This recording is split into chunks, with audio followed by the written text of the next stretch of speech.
Hello everyone, welcome to Mathematics Madness. My name is Nakul Sharma and I am your mathematics mentor, and today we will do remaining top 20 questions of probability. So without any further delay, let's begin the video.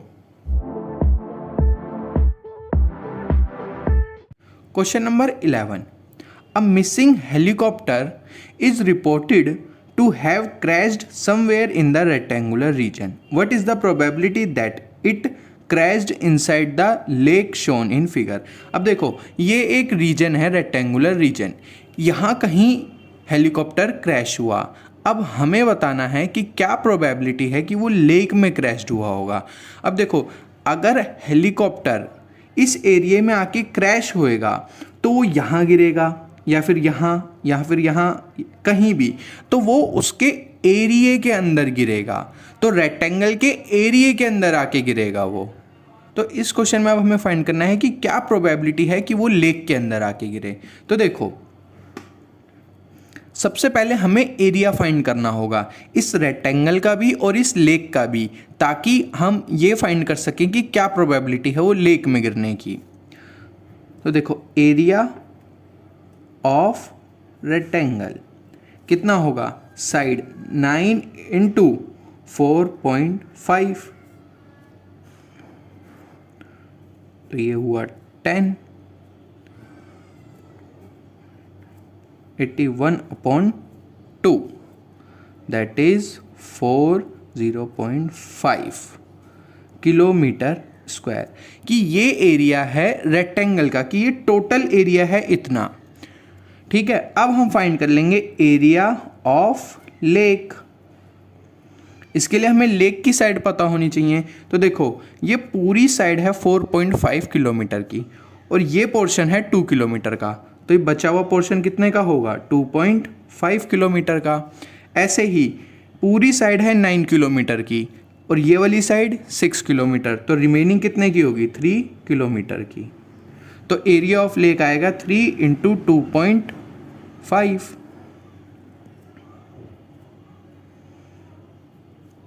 Kilometre square.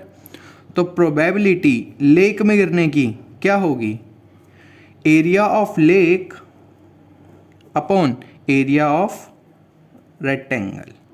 Done. आप हम इसे cancel भी कर सकते हैं.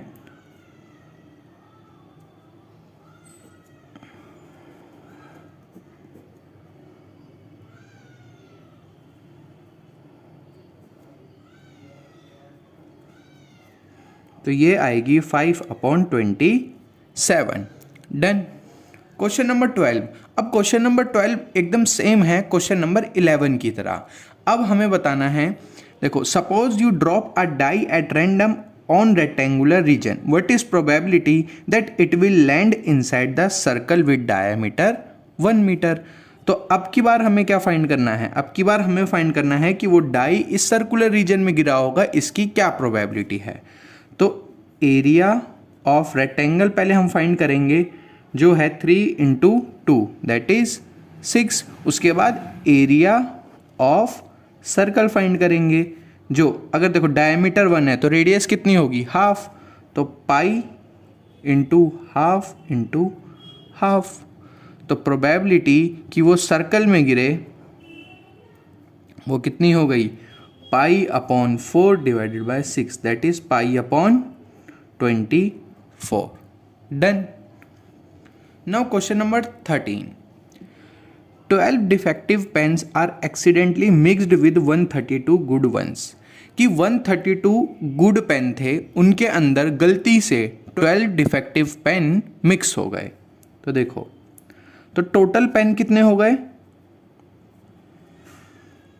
132 plus 12, तो 144. ये हो गए टोटल पेन, जिनमें से डिफेक्टिव कितने हैं,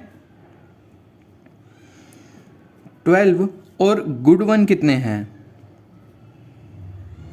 वो हैं 132. हमें फाइंड करनी है प्रोबेबिलिटी कि वो पेन जो हमने निकाला वो गुड वन पेन है, मतलब वो ठीक वाला पेन है. तो probability of good pen equal to number of good pens 132 divided by total pen 144.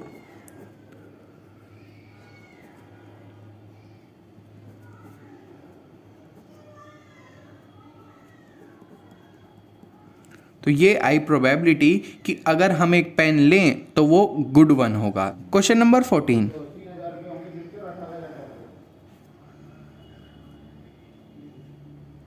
पहला पार्ट, हमें बतानी है प्रोबेबिलिटी ए आने की। तो नंबर ऑफ ए कितने हैं? तो देखो एक और एक दो, तो ए है टोटल 2 और टोटल आउटकम कितने हैं? 1 2 3 4 5 6। तो प्रोबेबिलिटी ए आने की कितनी हो गई? 2/6, दैट इज 1/3। सेकेंड पार्ट, हमें बतानी है प्रोबेबिलिटी डी आने की। तो डी कितने हैं टोटल? 1 और टोटल आउटकम है 6। तो probability of getting D is 1/6। Done. Now question number 15, a lot of 20 bulbs contain 4 defective ones. तो देखो टोटल बल्ब हैं 20, जिनमें से डिफेक्टिव कितने हैं? 4। तो ठीक कितने हैं? तो गुड वन है 20 - 4 16। Done. What is the probability that this bulb is defective. हमने एक बल्ब निकाला, अब बताओ कि क्या प्रोबेबिलिटी है कि वो डिफेक्टिव होगा। तो देखो probability of defective bulb equal to में total number of defective bulbs divided by total number of bulbs 20। तो ये हो गई 1/5। Done. Second part, suppose the bulb drawn in case 1, कि यहाँ पे जो हमने बल्ब निकाला इज नॉट डिफेक्टिव, कि वो डिफेक्टिव नहीं था, एन इज नॉट रिप्लेस्ड, और हमने उसे निकालने के बाद वापिस उस लोट में नहीं डाला। तो जो गुड वन बल्ब थे वो एक कम हो गए। तो गुड वन बल्ब कितने हो गए? 16 - 1 दैट इज 15, क्योंकि हमने वापिस लोट में वो बल्ब नहीं डाला। और टोटल बल्ब कितने हो गए? 20 - 1 that is 19। Now one bulb is drawn at random from the rest. What is the probability that this bulb is not defective? कि वो बल्ब डिफेक्टिव नहीं होगा। तो probability of non defective equal to में good one bulb निकलना चाहिए, यानी कि 15/19। Done. Now question number 16, a lot consist of 144 ball pens, out of which 20 are defective and the other are good. Done. Noori will buy a pen if it is good, कि नूरी pen तभी purchase करेगी अगर वो pen good होगा तभी।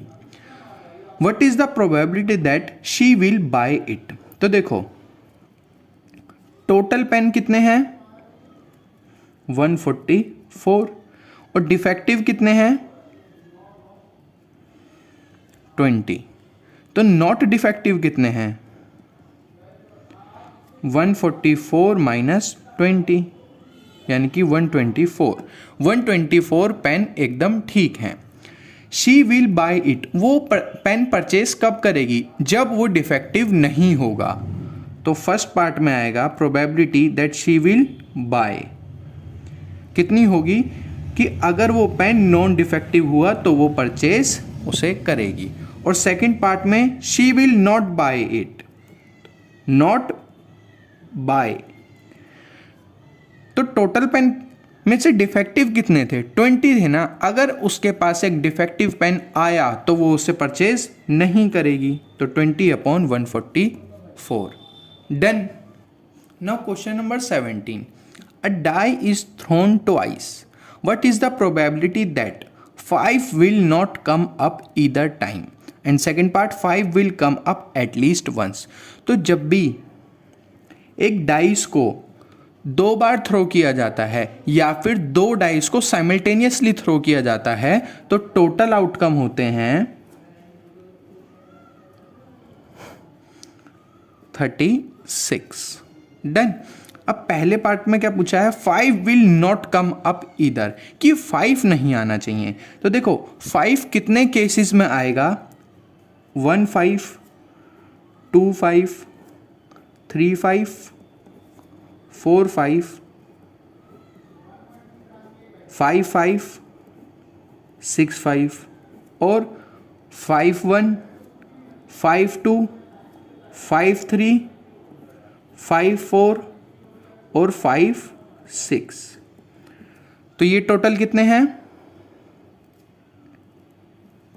11। कि 36 में से 11 केस ऐसे हैं जिनमें कम से कम एक बार 5 तो आएगा ही आएगा। लेकिन पहले पार्ट में हमें क्या निकालना है कि 5 विल नॉट कम अप, कि 5 नहीं आए, तो उसकी प्रोबेबिलिटी क्या होगी? तो वो होगी कि 1 माइनस 11/36, कि हम 1 में से माइनस कर देंगे 5 आने की प्रोबेबिलिटी को, तो फिर प्रोबेबिलिटी फाइंड हो जाएगी कि 5 नहीं आने की। तो ये आएगी 25/36। हमने क्या करा? हमने 1 में से 5 के आने की प्रोबेबिलिटी को माइनस कर दिया। डन। सेकेंड पार्ट में क्या है? 5 will come up at least once, कि कम से कम एक बार 5 तो आए और 2 बार भी आ सकता है। तो उसकी प्रोबेबिलिटी कितनी हो जाएगी? 11/36। Done. Question number 18। A game consist of tossing a 1 rupee coin 3 times and noting its outcome. Honey win if all the tosses give same result, that is 3 head or 3 tail, and lose otherwise. Calculate the probability that Honey will lose the game. तो देखो, मैंने आपको conceptual video में बताया था probability की में कि जब भी एक कॉइन को 3 बार टॉस किया जाता है तो टोटल आउटकम होते हैं 8। डन। और अब हनीफ जीतेगा कब? तीनों कॉइन पे हेड आ जाए या फिर तीनों कॉइन पे टेल आ जाए। डन। तो देखो, हमें कैलकुलेट करनी है हनीफ लूज द गेम, मतलब हनीफ हार जाए, तो उसकी प्रोबेबिलिटी क्या होगी कि इन दोनों के अलावा कोई केस आए। तो जब हम 8 में से 2 माइनस कर देंगे तो 6 upon total outcome 8, that is 3/4। तो ये प्रोबेबिलिटी होगी कि हनीफ हार जाएगा। देन टोटल आउटकम थे 8 और जीतने वाले आउटकम थे 2। तो हमने क्या करा? हमने करा हारने वाले आउटकम कैलकुलेट करके उसे डिवाइड करा टोटल आउटकम से, तो probability I 3/4। Question number 19। A bag consist 12 balls out of which X are black. तो देखो, बैग में टोटल बॉल्स कितनी हैं? 12, और उनमें से ब्लैक कितनी हैं? ब्लैक है X। डन। अब हमें फाइंड करनी है what is probability that it will be a black ball, कि ब्लैक बॉल आने की प्रोबेबिलिटी क्या है। तो वो कितनी हो जाएगी? ब्लैक बॉल कितनी है? X upon total balls. अब देखो, अब क्या हो रहा है? If 6 more black balls are put in the box, कि अगर बॉक्स के अंदर 6 और ब्लैक बॉल डाल दी गई तो अब क्या हुआ? ब्लैक बॉल कितनी हो गई? पहले X थी और अब हमने उसमें 6 और ब्लैक बॉल डाल दी, और total ball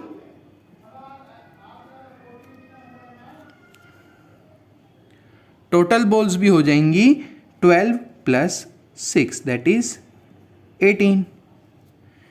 the probability of drawing black ball is now double of what it was before. अब क्या कह रहे हैं कि अब जब हम ब्लैक बॉल निकालेंगे तो उसकी जो प्रोबेबिलिटी आएगी, यानी कि अब क्या प्रोबेबिलिटी आएगी? X/6 डिवाइड 18, क्योंकि ब्लैक बॉल भी 6 ज़्यादा हो गई हैं और टोटल बॉल भी 6 ज़्यादा हो गई हैं। ये इक्वल है डबल पहले जो ब्लैक बॉल निकालने की प्रोबेबिलिटी थी उसके। 2 6 और 6 3 तो x + 6 = 3x, 3x - x = 6 and 2x में 6 एंड x = 3। तो नंबर ऑफ ब्लैक बॉल्स कितनी थी शुरुआत में? नंबर ऑफ ब्लैक बॉल्स थी 3। Done. Question number 20। In a non leap year what is the probability of 53 Sunday. एक नॉन लीप ईयर में 53 Sunday होने की क्या प्रोबेबिलिटी होती है? तो लीप ईयर में नंबर ऑफ डेज कितने होते हैं? 365। अब क्या हम 365 को 364 + 1 लिख सकते हैं? और जो ये 364 है ना, इसके अंदर होते हैं 52 वीक्स। 52 वीक्स में 364 डेज होते हैं, तो हम 365 को लिख सकते हैं 52 वीक्स + 1 डे।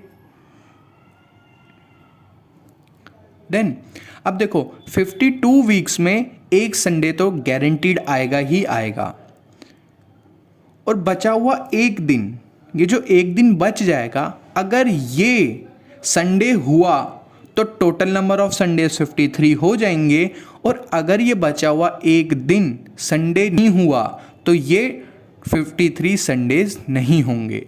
तो सारी चीज़ डिपेंड करती हैं इस वन डे पे। तो देखो प्रोबेबिलिटी ऑफ 53 संडे होगी 1/7, कि ये डे सातों दिन में से कुछ भी हो सकता है, Sunday, Monday, Tuesday, Wednesday, Thursday, Friday and Saturday, ऐसे कुछ भी हो सकता है। तो टोटल आउटकम है इस डे के लिए 7, लेकिन हमें क्या चाहिए? हमें सिर्फ संडे चाहिए, तो वो है 1। तो प्रोबेबिलिटी 53 संडेज होने की होती है 1/7। डन। आपके लिए अब होमवर्क में एक क्वेश्चन है कि आप इसी क्वेश्चन को ट्राई करो फॉर अ लीप ईयर, कि लीप ईयर के लिए क्या प्रोबेबिलिटी होगी 53 संडेज की। तो ये था पार्ट 2 प्रोबेबिलिटी के टॉप 20 क्वेश्चंस का। आई होप आपको ये वीडियो बहुत अच्छी लगी होगी, और अगर वीडियो अच्छी लगी है तो प्लीज़ वीडियो को लाइक कर दो, वीडियो को शेयर करो अपने दोस्तों के साथ, और चैनल को सब्सक्राइब कर लो। Thank you.